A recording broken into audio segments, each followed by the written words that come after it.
కార్యముల గ్రంథం అపోస్తలుల కార్యముల గ్రంథం 6వ అధ్యాయం 3 నుండి 7 వచనాలు చదువుకుందాం. అపోస్తలుల కార్యముల గ్రంథం 6వ అధ్యాయం 3 నుండి 7 వచనాలు. కాబట్టి సహోదరులారా, ఆత్మతోనూ జ్ఞానముతోనూ నిండుకొని మంచి పేరు పొందిన 7 మనుషులను మీలో ఏర్పరచుకొనుడి. మేము వారిని ఈ పనికి నియమింతుము. అయితే మేము ప్రార్థన యందును వాక్య పరిచర్య యందును ఎడతెగక యుందుమని చెప్పిరి. ఈ మాట జనసమూహం అంతటికీ ఇష్టమైనందున వారు విశ్వాసముతోనూ పరిశుద్ధాత్మతోనూ నిండుకొనిన వాడైన స్టెఫను, ఫిలిప్పు, ప్రోకోరు, నీకానోరు, తీమోను, పర్మేనాసు, యూదుల మత ప్రవిష్ణుడు, అంతియోకయ వాడును అగు నీకోలాస్ అను వారిని ఏర్పరచుకుని వారిని అపోస్తలుల ఎదుట నిలువబెట్టిరి. వీరు ప్రార్థన చేసి వారి మీద చేతులుంచిరి.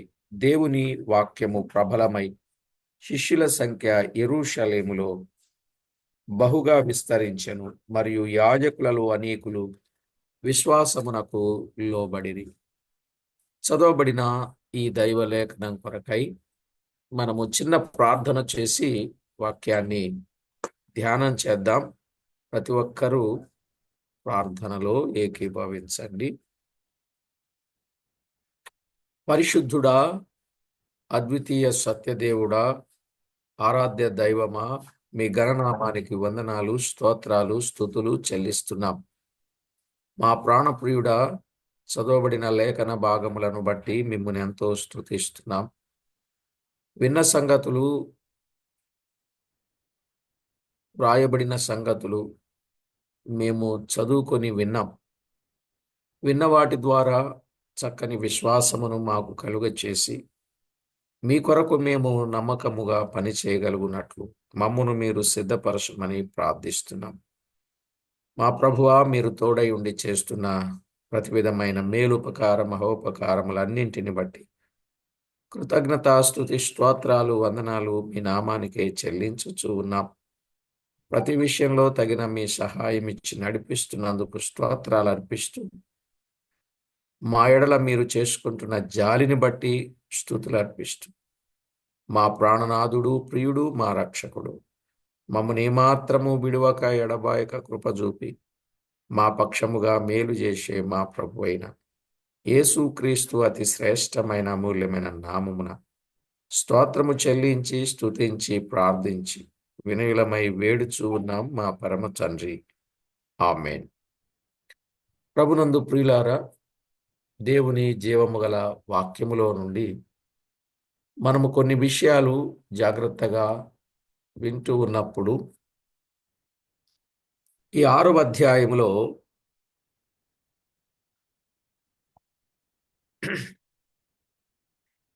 ఆత్మతో నిండిన వారు 7 కావలెను అనే మాట మనం విన్నాం కదా. ఈ 7 దేవునికి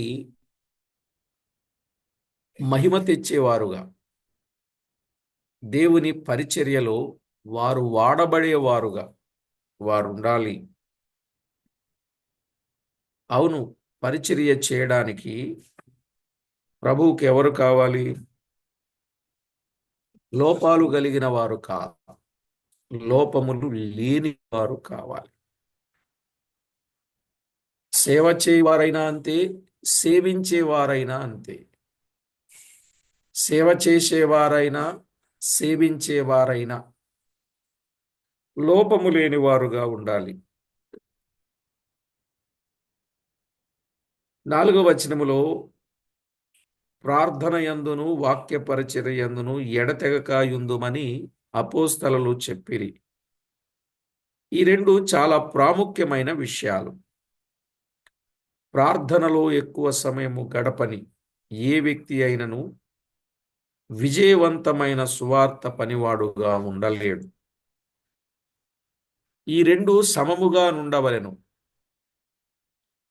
ఈ మాట 50 మందికి ఇష్టమైనందున 7 ఏర్పరచుకొనిది. 5వ వచనములో ఈ 7 ఏర్పరచుకున్నారు. ఇక్కడ అపోస్తలుల మాటకు అందరూ ఏకీభవించుచున్నారు. ఈ ఏకత్వం మొదట నుండి ఉన్నది అని చెప్పాను. ఈ ఏకత్వం ఎప్పటి నుంచి ఉన్నదండి? మొదటి నుండి ఉంది.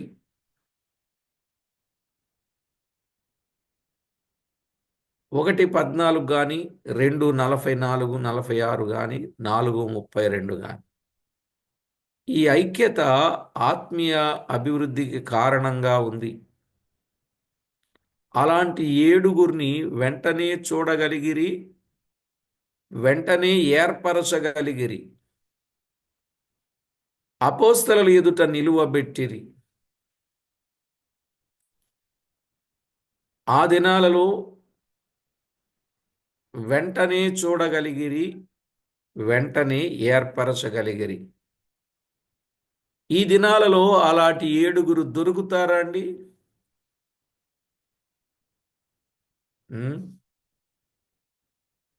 అలాంటి వారు దొరుకునా? ప్రియులారా, మన సంఘాలలో ఈ గొప్ప సత్యం బహులోటుగా ఉన్నది. లోటుగా ఉన్నది. అసలు ఆత్మను పొందితిరా అనే ప్రశ్న కూడా ఉత్పన్నమయ్యే పరిస్థితులు కనబడతా ఉన్నాయి. అసలు ఆత్మను పొందితిరా అని అనేకులను ప్రశ్న వేసి అడిగితే అదియూ చెప్పలేకుండానే కనబడతారు. ఆత్మ కలిగి ఉండేది నిజమే గాని ఆత్మతో నింపబడుట అనేది వారి అనుభవాల్లో కనపడదు. దీనిని బట్టి ఎంత లోటున్నదో మనం అర్థం చేసుకోవాలి. మనము కన్నీళ్లతో దేవుని సన్నిధిలో ప్రార్థించి ఆత్మ నింపుదల కలిగి 4వ అధ్యాయం 31వ వచనము, వారి ఆత్మ చేత నిండి ప్రభు కార్యాలలో కొనసాగేవారుగా ఉన్నారు. ఆ 7గురులో 5గురు గురించి తర్వాత మనం చూస్తాం. మిగిలిన 2 సంఘములో ఘనతను సంపాదించినట్లు చూడగలం. ఆ 2లో మొదటి వాడెవరు? స్టెఫను. ఈ స్టెఫను పరిశుద్ధాత్మతోను జ్ఞానముతోను నిండుకొని మంచి పేరు పొందిన వాడని 3వ వచనంలో చూస్తాం. ఈ స్టెఫను ఎవరు? ఆత్మతోను జ్ఞానముతోను మంచి పేరుతోను నిండుకొనిన వాడు, విశ్వాసముతో నిండుకొనిన వాడు, కృపతో నిండుకొనిన వాడు, బలముతో నిండుకొనిన వాడు గనుకనే ప్రజల మధ్య మహత్కార్యములు సూచక్రియలు చేయుచూ ఉండిరి. ఇక్కడ మనము ఈ స్టెఫను సంపూర్ణుడు, మీరు రాసుకోండి వరుసగా. 6వ అధ్యాయం 3వ వచనం, ఆత్మతో నిండుకొనిన వాడు లేక ఆత్మతో నిండుకొనిన వారు. 2, జ్ఞానముతో నిండుకొనిన వారు. 3, మంచి పేరుతో నిండుకొనిన వారు. ఆత్మతో నిండిన వారుగా ఉండాలి, మంచి పేరుతో నిండిన వారుగా ఉండాలి, జ్ఞానముతో నిండిన వారుగా ఉండాలి. 5వ వచనములో విశ్వాసముతో నిండిన వారు. అది వ్యక్తిగతంగా స్టెఫన్ అన్నా పెట్టుకోవచ్చు. చివర ఆయన కోసం ఆలోచన చేస్తున్నాం కాబట్టి, ఆత్మతో నిండుకొనిన స్టెఫను, జ్ఞానముతో నిండుకొనిన స్టెఫను, మంచి పేరుతో నిండుకొనిన స్టెఫను. 4వ మాట 5వ వచనంలో విశ్వాసముతో నిండుకొనిన స్టెఫను, విశ్వాసముతో నిండుకొనిన స్టెఫను.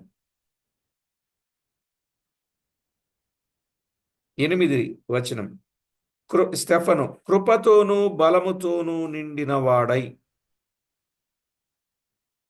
5వది కృపతో నిండుకొనిన స్టెఫను. 6 బలముతో నిండుకొనిన స్టెఫను. ఏడవది 6వ అధ్యాయం 15వ వచనం. సభలో కూర్చున్న వారందరూ అతని వైపు తేరి చూడగా అతని ముఖము దేవదూత ముఖము వలె వారికి కనబడెను. దేవత్వముతో నిండుకున్న స్టెఫను. 7 విషయాలు స్టెఫను అనుభవంలో మనము చూస్తాం. ప్రభునందు ప్రియులారా, ఈనాడు మనము వేటి చేత నింపబడ్డాం? సత్క్రియల చేతన, దుష్క్రియల చేతన? ఆలోచన చేయండి.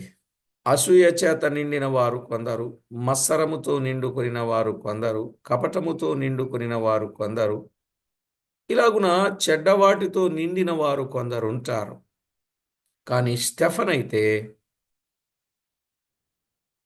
ఒకటి, ఆత్మతో నిండిన స్టెఫను, పరిశుద్ధాత్మతో నిండిన స్టెఫను. 3వ వచనంలో జ్ఞానముతో నిండుకొనిన స్టెఫను. 3, మంచి పేరుతో నిండుకొనిన స్టెఫను. 4, విశ్వాసముతో నిండుకొనిన స్టెఫను. 5, కృపతో నిండుకొనిన స్టెఫను. 6, బలముతో నిండుకొనిన స్టెఫను. 7, దేవత్వముతో నిండుకొనిన స్టెఫను. దేవత్వముతో నిండుకొనిన వాడు గనుక మనం కూడా ఇలాగున సంపూర్ణులంగా నిండుకొనిన వారముగా మనము ఉండాలి. ఎప్పుడైతే నిండుకొనిన వారంగా ఉంటామో అది ప్రభువుకు మహిమ. అలా నిండుకొన్నాడు గనుకే ప్రజల మధ్య మహత్కార్యాలు, సూచక్రియలు చేయుచూ ఉన్నారు. 2, ఫిలిప్పు కూడా అద్భుతమైన సేవ చేశాడు. ఎవరండి? స్టెఫనును గురించి తర్వాత కొంత ధ్యానం చేద్దాంలేండి. ఇక్కడ ఫిలిప్పు కూడా అద్భుతమైన సేవ చేశాడు. 8వ అధ్యాయం 5-13 వచనాలు. 8వ అధ్యాయం 5-13 వచనాలు. 26వ అధ్యాయం 26వ వచనం నుండి 46వ వచనం వరకు. 26, 40 వరకు. అలాగుననే 21వ అధ్యాయం 8-9 వచనాలలో చూడగలం. వీరిని అపోస్తలులు ఆమోదాన్ని బట్టి, సమ్మతిని బట్టి ఆ పనికి వారిని అప్పగించిరి అని 6వ వచనంలో చూస్తున్నాం.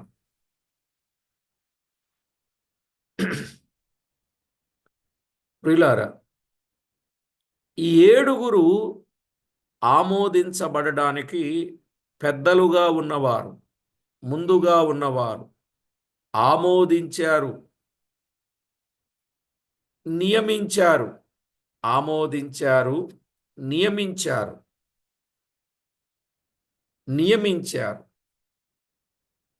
పరిచారకులుగా నియమించారు. ఎప్పుడైనా సంఘాలలో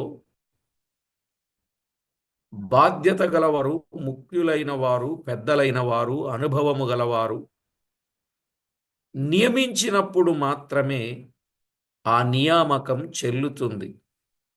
వారిని పరిచారకులుగా నియమించారు.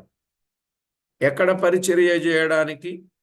బల్లల యొద్ద పరిచర్య చేయువారని మనకు తెలియచూ ఉన్నది. బల్లల దగ్గర పరిచర్య. ఈ 7 నియమించడం, 7 అను సంఖ్య యూదులకు సంపూర్ణమును పరిశుద్ధమునైన సంఖ్య. యూదులైన వారికి ఈ 7 అనేది పరిశుద్ధమును సంపూర్ణమైన సంఖ్య. దీనిని బట్టి ఆధునిక కాలములో కూడా సంఘము ఎంత చిన్నదైనను, ఎంత పెద్దదైనను పరిచారకులు 7 మాత్రమే ఉండవలెను. పరిచారకులు 7 మాత్రమే ఉండవలెను అనే నియమం ఏదియూ లేదు. ఇక్కడ ఎన్నుకోబడిన 7 పరిచారకులు గ్రీకులే. వారికి గ్రీకు నామాలే ఉన్నాయి. వారు గ్రీకులు, గ్రీకు పేర్లు వారికి ఉన్నాయి. వీరు గ్రీకు నామములు కలిగి ఉన్నా కూడా వీరు యూదులు. గ్రీకు పేర్లు వారికి ఉన్నా వారు యూదులే గాని గ్రీకుల నాగరికత వలన మార్చబడి యూదా సిద్ధాంతమును పట్టింపుతో కాక విశాల దృష్టితో గైకొనవలెననడి వారు విశాల దృష్టితో యూదా సిద్ధాంతం వారు గైకొనేవారు. వీరు దేవుని వాక్యము విని క్రీస్తునందు విశ్వాసముంచిన విశ్వాసులే. సంఘ సభ్యులుగా చేర్చబడ్డారు. అపోస్తలులు సంపూర్ణముగా తమ సమయము ప్రార్థన, వాక్యము బోధించుట, ఈ మూడింటిలో వారు గడపవలననే ఉద్దేశంతో పరిచారకులను ఎన్నుకున్నారండి. ప్రార్థన యందును వాక్యము బోధించుట యందును గడపాలనే ఉద్దేశంతో ఎన్నుకున్నారు. అయితే అపోస్తలులే పరిచారకులను ఎన్నుకొనలేదు గాని సంఘం కూడా ఎన్నుకుని వారిని ఆమోదించిరి అన్నాడు. అందుకే అక్కడ వ్రాయబడిన మాట, ఈ మాట జనసమూహమంతటికి ఇష్టమైనందున, 5వ వచనం. ఆ 7 ఇష్టమైనది, జనసమూహం అంతటికి ఇష్టమైనది. వారి ఆమోదములు చేతులందించుట ద్వారా తెలియజేశారు. చేతులందించుట ద్వారా వారు తెలియజేశారు అని మనం చూడవచ్చు. 6వ వచనంలో వీరు ప్రార్థన చేసి వారి మీద చేతులుంచిరి. ఈ చేతులుంచుట అనేది పాత నిబంధనను బట్టి వచ్చిందండి. ఈ చేతులుంచారు కదా వారి మీద. ఈ చేతులుంచుట అనేది ఎక్కడి నుంచి వచ్చింది? పాత నిబంధన నుండి వచ్చింది. అది ద్వితీయోపదేశకాండం 34వ అధ్యాయం 6 నుండి 9 వచనాలు. ద్వితీయోపదేశకాండం 6వ అధ్యాయం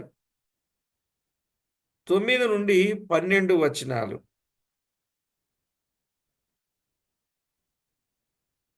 12 వచనాలు.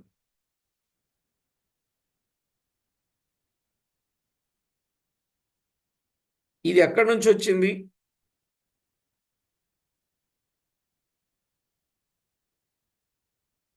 చెప్పండి. పాత నిబంధన నుండి వచ్చింది. ఎక్కడి వరకు వచ్చిందో కూడా చెప్తాను.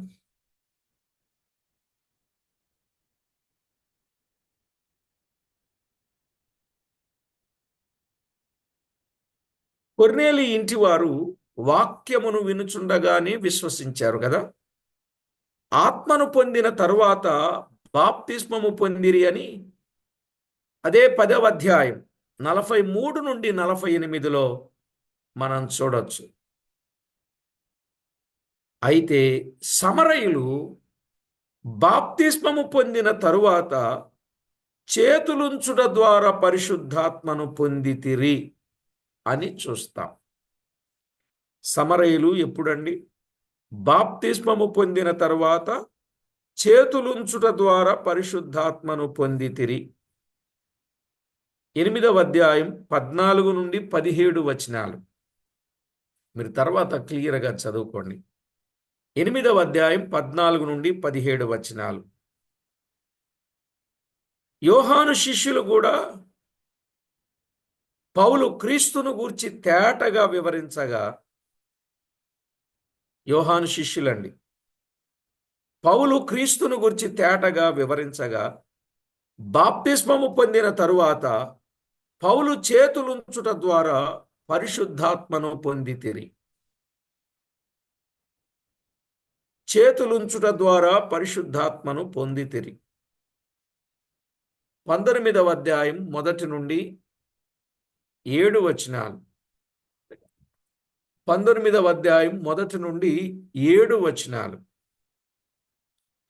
ఇవన్నీ ఎరిగిన పౌలు తరువాత తన వ్రాతలలో అపోస్తలులు గాని ఇంకా ఎవరైనా గాని చేతులుంచుట ద్వారా పరిశుద్ధాత్మను పొందుదురని ఎక్కడా చెప్పలేదు.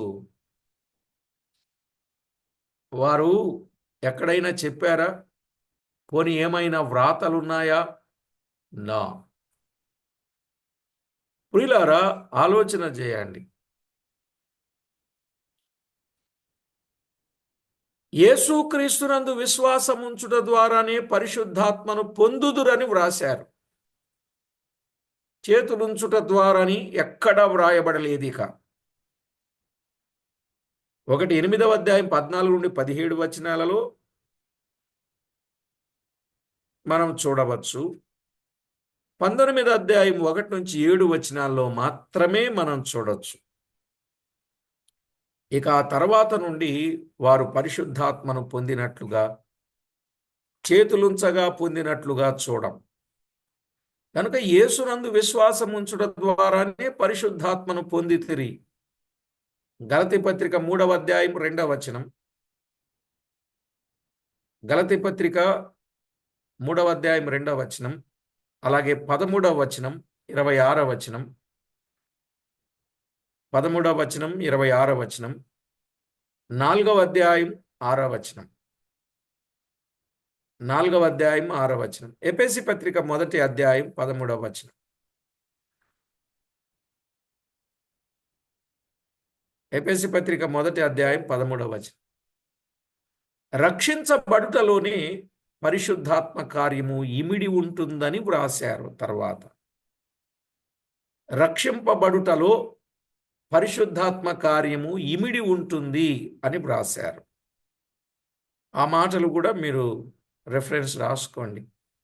కొరింథీయులకు రాసిన మొదటి పత్రిక 6వ అధ్యాయం 10-11 వచనాలు.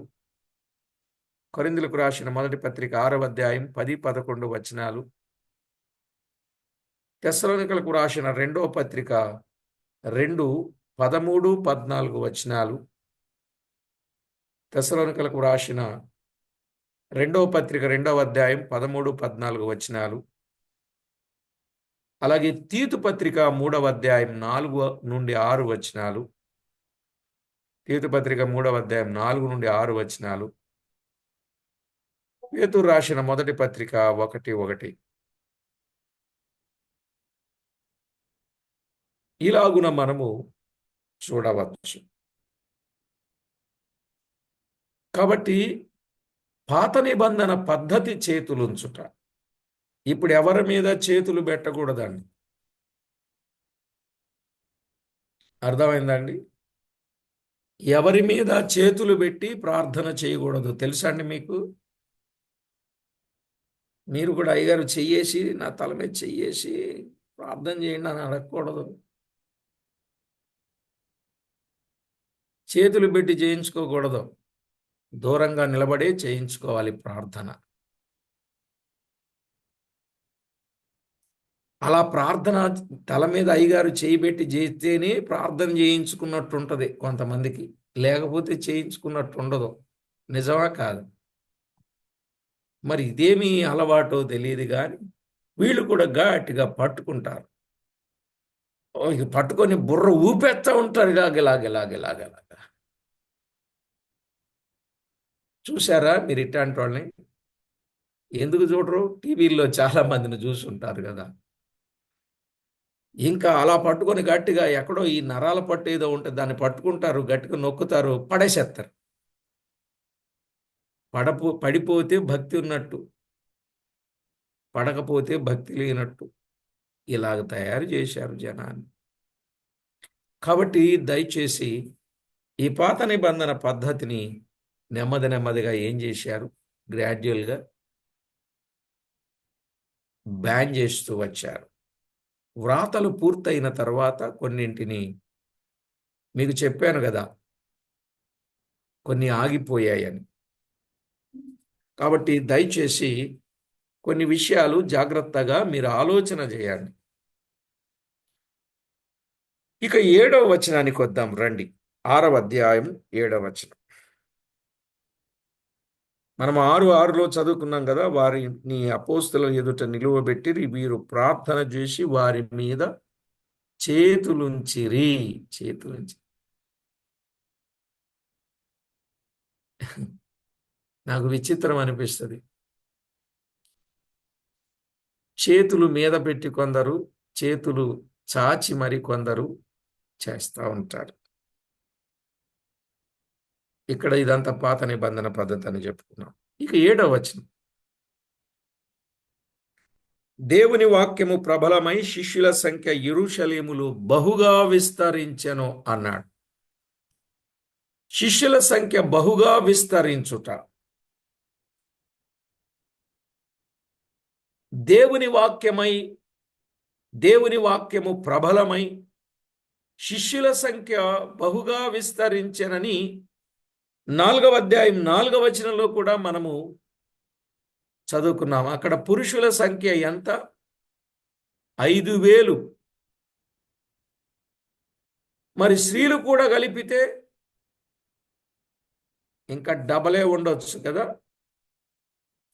స్త్రీలు కూడా కలిపితే ఇంకా డబలే ఉండొచ్చు.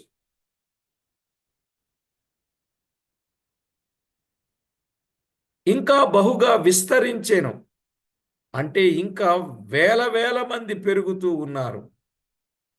దేవుని వాక్యం ప్రబలమగుట ద్వారా అనేకులు విశ్వసిస్తూ ఉన్నారు. 12వ అధ్యాయం 24వ వచనంలోను 12:24లో 19వ అధ్యాయం 18 నుండి 20 వచనాలలో ఇక్కడ మాంత్రికులు కూడా ప్రభు వైపుకు మళ్లించబడిన సందర్భం చూస్తాం ఎఫెసులో. మరియు యాజకులలో అనేకులు విశ్వాసమునకు లోబడిరి.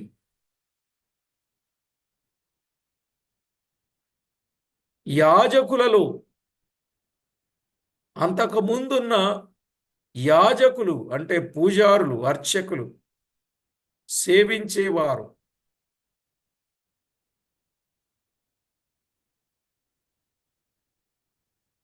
ఈ యాజకుడు అంటే ఎవరనుకున్నారు?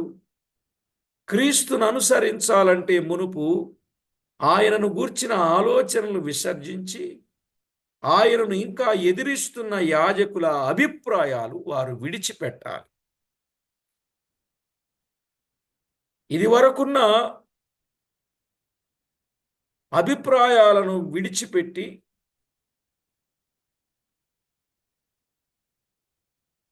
దేవుని వైపు మళ్ళుకుంటున్నారు. కొందరు యాజకులు అలాగా చేశారు. ఇప్పుడు క్రీస్తు పునరుత్థానమును గురించిన సాక్ష్యం బహుబలంగా ఇవ్వబడుతుంది. అందుకే అనేకులు మార్పు చెందుతూ ఉన్నారు. 4వ అధ్యాయం 33వ వచనములు. కనుక దేవుని పరిశుద్ధాత్మ ద్వారా విరివిగా కార్యాలు జరుగుతూ ఉన్నాయి. కనుకనే యాజకులు క్రీస్తునందు విశ్వాసమునకు లోబడ్డారు. విశ్వాసం అనేది ఎలా ఉండాలండి? విధేయతతో కూడినదిగా ఉండాలి. వారు విశ్వాసమునకు లోబడ్డారు అంటే ఇది వరకు యాజకులే గాని అవిధేయులుగా ఉన్నారు, ఇప్పుడు విధేయులయ్యారు అని అర్థం. విశ్వాసము విధేయతతో కూడింది. యోహాను సువార్త 3వ అధ్యాయం 36వ వచనం గాని, హెబ్రీ పత్రిక 5వ అధ్యాయం 9వ వచనం గాని, 11వ అధ్యాయం 31వ వచనం గాని మనము గమనించవచ్చు. కాబట్టి ప్రతి ఒక్కరూ యేసుక్రీస్తునందు విశ్వాసముంచి విశ్వాసమునకు లోబడ్డారు. అసలు ఎవరెవరు విధేయులయ్యారు విశ్వాసమునకు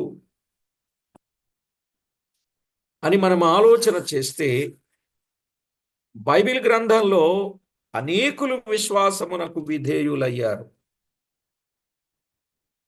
ఆ చరిత్ర కొంత మీకు నేను తెలియజేస్తేనే బాగుంటుందేమో అని అనిపిస్తుంది.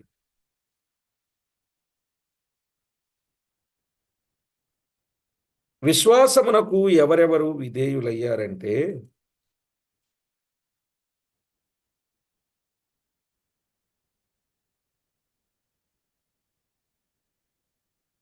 ఒకటి, ఆయన శిష్యులు విధేయులయ్యారు విశ్వాసమునకు. యోహాను సువార్త 2:11 పాయింట్ చెప్తాను, రిఫరెన్స్ చెప్తాను, తర్వాత మీరు చదువుకోండి. ఒకటి, ఆయన శిష్యులు విశ్వాసమునకు విధేయులయ్యారు, విశ్వసించారు. యోహాను సువార్త 2:11. 2, అధికారులలో అనేకులు విధేయులయ్యారు విశ్వాసమునకు, విశ్వాసముంచారు. యోహాను సువార్త 12:42. 12:42. 3, ఒక అధికారి ఇంటి వారు విశ్వసించారు. ఒక అధికారి ఇంటి వారు. అపోస్తల కార్యాలు 18:8. 18:8. 4, ఒక చెరసాల నాయకుడు ఆయన ఇంటి వారు విశ్వాసముంచారు. చెరసాల నాయకుడు అతని ఇంటి వారు విశ్వాసముంచారు. 16, 27 మరియు 34. అపోస్తల కార్యాలు 16, 27, 34.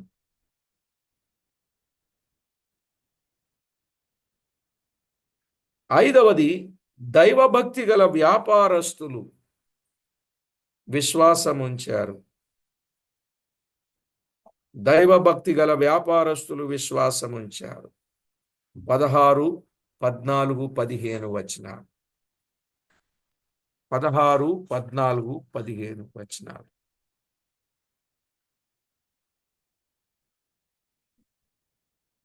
6వది, ఘనత గలవారు విశ్వాసముంచారు. ఘనత గలవారు విశ్వాసముంచారు. 17, 12, ఘనులైన వారు విశ్వాసముంచారు.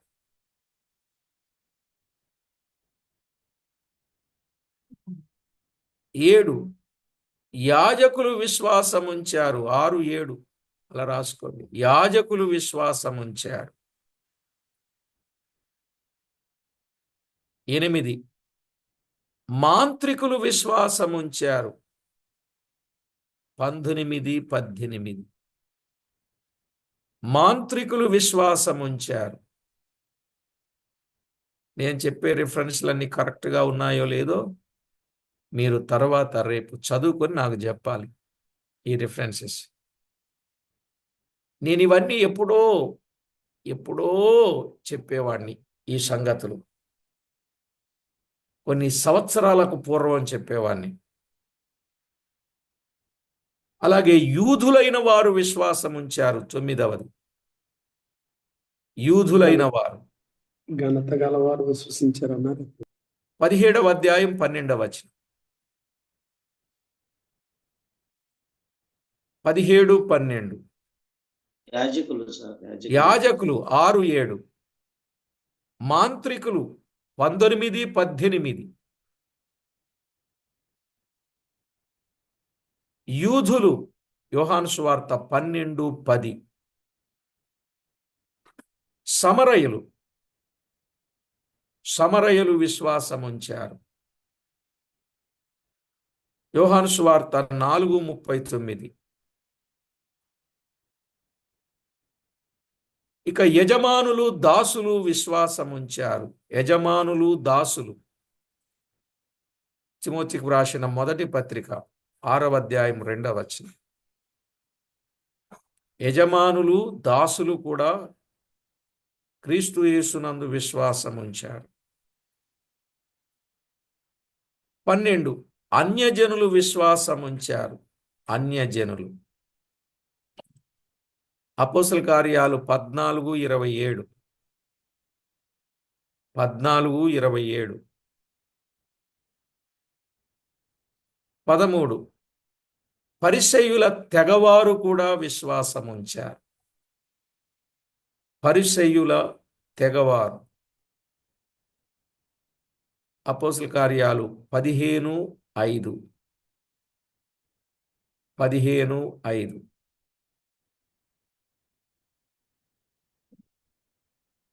యుప్పేవారందరూ విశ్వాసముంచారు. యుప్పేవారు.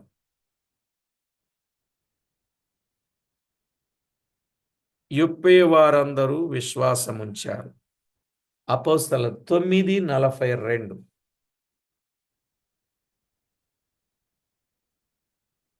యోర్దాను వారందరూ విశ్వాసముంచారు. యోర్దాను వారు విశ్వాసముంచారు. యోహాను 10:42.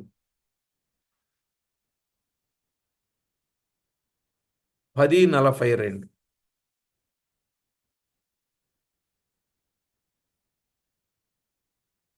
14. నిత్య జీవమునకు నిర్ణయింపబడిన వారందరూ విశ్వసించారు. నిత్య జీవమునకు నిర్ణయింపబడిన వారందరూ విశ్వసించారు. అపో 13:48. 13:48. 15. సమస్త జనులు విశ్వాసముంచిరి. సమస్త జనులు. రోమా 1:7. సమస్త జనులు అంటే అన్ని కులాల వారు, అన్ని మతాల వారు, అన్ని వర్గాల వారు, అన్ని ప్రాంతాల వారు, సమస్త దేశ ప్రజలు కదా, లింగభేదము లేకుండా అనేది కూడా మనం చూస్తున్నాం. స్త్రీలున్నారు, పురుషులున్నారు, నపుంసకులున్నారు. ఇక లింగభేదము లేకుండా సమస్త జనులు క్రీస్తు యేసునందు విశ్వాసముంచారు. ఎన్ని వర్గాల వారు వచ్చారండి? 15 వర్గాల వారు. ఇక 16వది కూడా రాసుకోవచ్చు మీరు. పాత నిబంధనకు వెళ్ళాలి. రాజులు విశ్వాసముంచారు. రాజుల 2వ గ్రంథం 18వ అధ్యాయం 5వ వచనం. రాజులు కూడా విశ్వాసముంచారు దేవుని యందు. ఇంతమంది విశ్వసిస్తూ వచ్చారండి. అనేకులు విశ్వసిస్తూ వచ్చారు. సమస్త జనులు విశ్వాసం ఉంచారు. రోమా 1:7.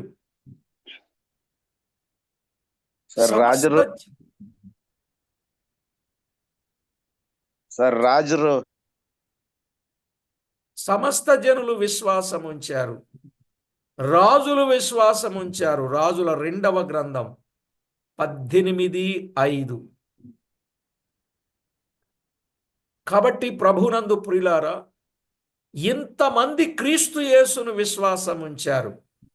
ఒక ప్రశ్న అడగనా? మరి మీరు నిజముగా క్రీస్తు యేసునందు విశ్వసించారా?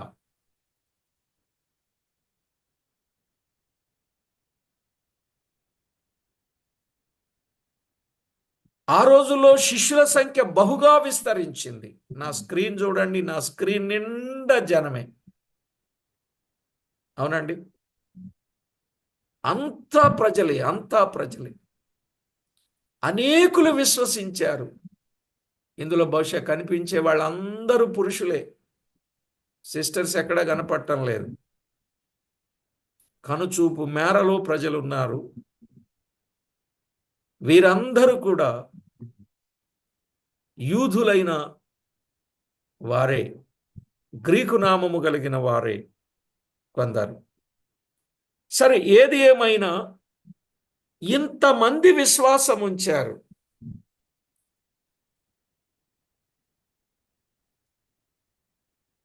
మనం బాధపడి దిగులు పడాల్సిందేంటో చెప్పనండి. ఇంకా మనకు సరైన విశ్వాసం లేదు.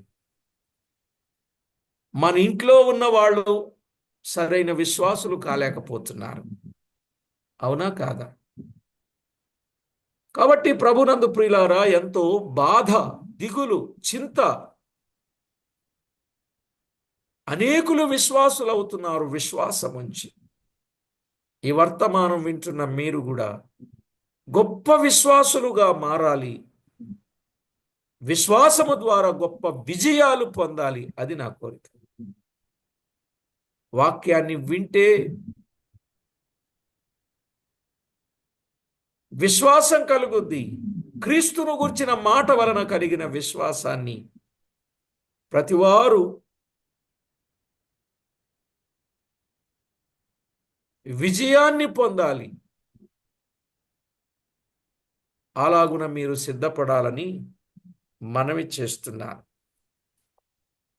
తర్వాత 8 నుండి 10 వచనాలు, 5 విధముల వారు స్టెఫనును ఎదిరించలేకపోవుటనే సంగతి మనము తర్వాత పాఠంలో విందాం. ప్రియులారా, విశ్వసించి శిష్యుల సంఖ్య బహుగా విస్తరిస్తూ వచ్చింది. మనము కూడా వరుసలో చేర్చబడి ప్రభువుకు మహిమ ఆపాదిద్దాం. ప్రభు భూమి మీదికి వచ్చినప్పుడు విశ్వాసమును కనుగొందునా అని ఆయన ఎంత బాధపడి ఆ మాట చెప్పారో మనకు అర్థమవుతుంది. ప్రభువా, మేమున్నాము నాయన విశ్వాసము కలిగి, విశ్వాసులంగా విశ్వాసము కలిగి ఉన్నామని రేపు ప్రభువుని ఎదుర్కోగలుగునట్లు సిద్ధపడదాం. ప్రార్థన చేసుకుందాం. పరిశుద్ధుడవైన మా పరమ తండ్రి, పరమందు ఆసీనుడవైన మా దేవ, మీ ఘననామానికి వందనములు, స్తుతులు, స్తోత్రములు చెల్లిస్తున్నాం. విన్న విషయాలు అందరిలోనూ మీరు బలపరచండి, స్థిరపరచండి, వారిని భద్రపరచండి. ఏమి ఉన్నా ఏమి లేకపోయినా చక్కని విశ్వాసాన్ని కలిగి ఉండి మీకెంతో మహిమ తేవడానికి ఆయత్తపరచమని కోరుచు, సరి అయిన విశ్వాసము కలిగి ఖచ్చితమైన విశ్వాసులు అనిపించుకొని విశ్వాసము ద్వారా గొప్ప విజయాలు పొందడానికి సిద్ధపరచమని కోరుచు. మా ప్రభువు, మా రక్షకుడైన యేసుక్రీస్తు అమూల్యమైన నామమున స్తుతించి స్తోత్రించి ప్రార్థించి మిక్కిలి వినయముగా బ్రతికిలాడి వేడుచూ ఉన్నాం మా పరమ తండ్రి. ఆమేన్. ప్రభునందు ప్రియులారా,